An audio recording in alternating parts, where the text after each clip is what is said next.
Merci à vous, Bertrand. Now we are going to listen to Madam Jill Mortimer from the United Kingdom, and she speaks on behalf of the European Conservatives. Jill, you have the floor.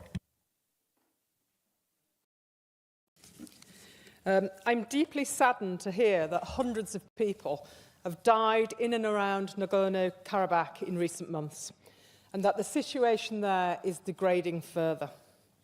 I understand that the origins of the conflict between Azerbaijan and Armenia in this region can be traced back almost a century, rekindled by the fall of the Soviet Union and boiling over into two terrible wars in the last 30 years. But what have these wars achieved? They've not yielded anything like a permanent settlement or a positive relationship between the countries. Even the prisoners of war are unreturned. If these countries want to live at peace with each other as good neighbours, they must find a way to talk to each other with honesty and in good faith. I call upon the governments of Azerbaijan and Armenia to engage with the efforts of the OSCE to secure peace and stability.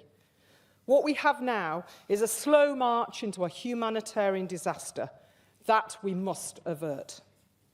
Regardless of their motives, the protesters blocking the Lachin corridor are only helping to worsen the growing crisis.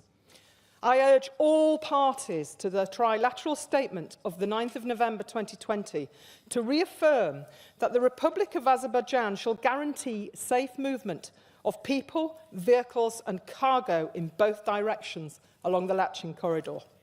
This is the key to keep the situation within the framework of the rules-based international order, as opposed to slipping back into further chaos and conflict. Any movement in that direction must be stopped. It is unthinkable that this region will enter into a further period of violent conflict, and what will happen to those who will pay the price if this happens. I urge Armenia and Azerbaijan to save their people from future further catastrophe. For people to live as neighbours tomorrow, they must act as friends now. I am in no doubt that rights and wrongs have been committed and suffered by both sides.